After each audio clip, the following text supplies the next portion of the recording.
Welcome everyone to another episode of Retro Wrestling Reviews. Fredo Esparza here again with another edition, and this time we'll be covering Mid-South Wrestling's December 10th, 1981 TV show.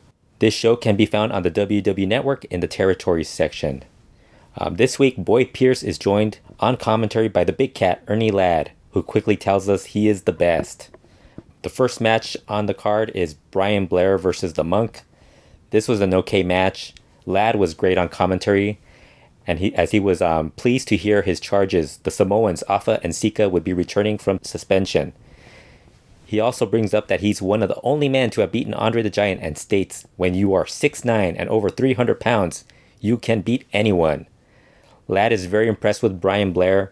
Blair gets the win over the Monk after catching him with an abdominal stretch and then sweeping over for the pin. That match is then followed by King Cobra beating Tom Renesto Jr. Ernie Ladd praised King Cobra on commentary. Boyd Pierce instead focused on how later on in the show the Midget Girls will be wrestling in a mixed tag team match. King Cobra ends up getting the win after a headbutt. This match was okay, but the highlight of this match was Ernie Ladd on commentary once again. That was then followed by Ed Wiskowski versus Jim Garvin. This is a very young Jim Garvin, as he was still not gorgeous Jimmy Garvin, just Jim Garvin. And of course, Ed Wiskowski was still not Colonel De Beers.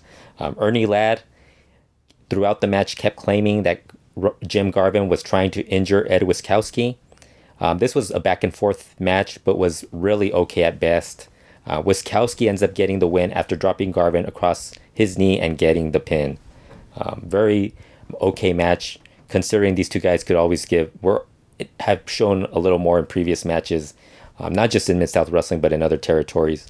That match is then followed by highlights from last week's main event between the Junkyard Dog and Terry Orndorff, and they show how Paul Orndorff and Bob Orton Jr. interfered.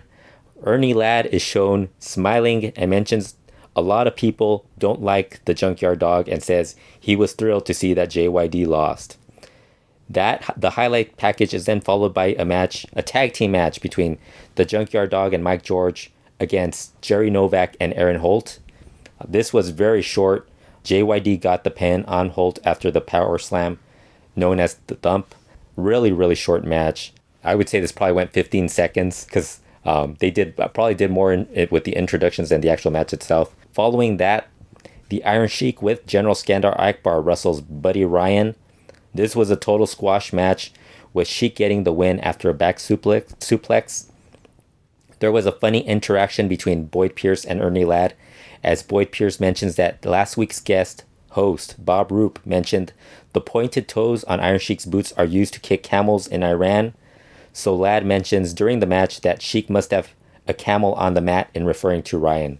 Again, a really short match. That was then followed, of course, by the match that Boyd Pierce was looking forward to watching, the mixed tag match. As Boyd Pierce explained, this match was comprised of a big man and a little woman. Basically, it was vertically challenged women. Barbie Doll teamed with Tony Charles to beat Diamond Lil and Rick Ferrara. This was really another short match, no pun intended, but just the time it was a very, very, very quick finish. The highlight of this again was Ernie Ladd, who said that he'd buy a ticket just to watch the little gals wrestle. Match was okay. Barbie Doll snuck in a pin on Diamond Lil to win the match for her team. That was then followed by the main event.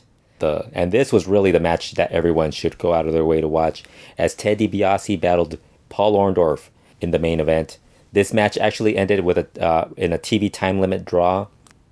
Good match, non-title. Ladd said it was like matching up a Cadillac against a Lincoln. Fast-paced match. DiBiase is able to get Orndorff in a figure four leg lock right as time is running out.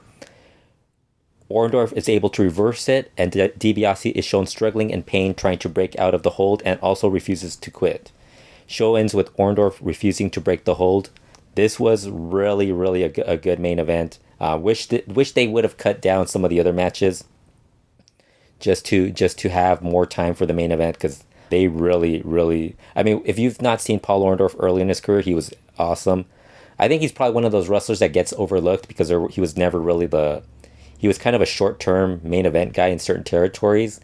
And then, like, especially later in his career where he was more like the secondary heel.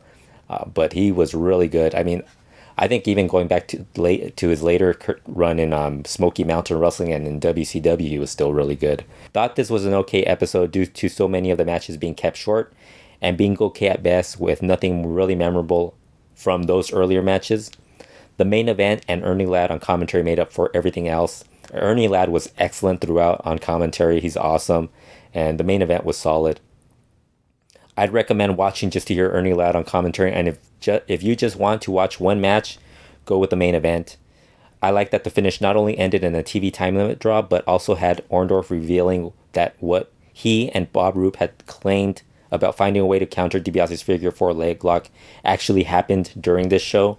I thought that was really a nice thing to add to this, just because the previous week you had Bob Roop on commentary talk about how he and Orndorff had been practicing a way to reverse the figure four leg lock, so they actually used it on the following show, and that becomes a big part of the feud between DiBiase and Orndorff and Roop, where they're constantly trying to use they're constantly bringing up their ability to reverse DiBiase's finisher. Definitely go out of your way to watch this show as far as the main event, and if you want to hear Ernie Ladd's commentary. The matches themselves were really just the undercard was really just a lot of squash matches. You're not going to get a lot out of those matches. But like I said, this wasn't as good as the previous week's episode either. I would say the 12-3 episode was far stronger. So yeah, that's about it for this week. Be sure to click on the Retro Wrestling YouTube channel subscribe button. We'll have more reviews coming up, as well as every Saturday we celebrate Stan Hansen as we look back at his matches. Thank you everyone for listening, and we will be back again soon.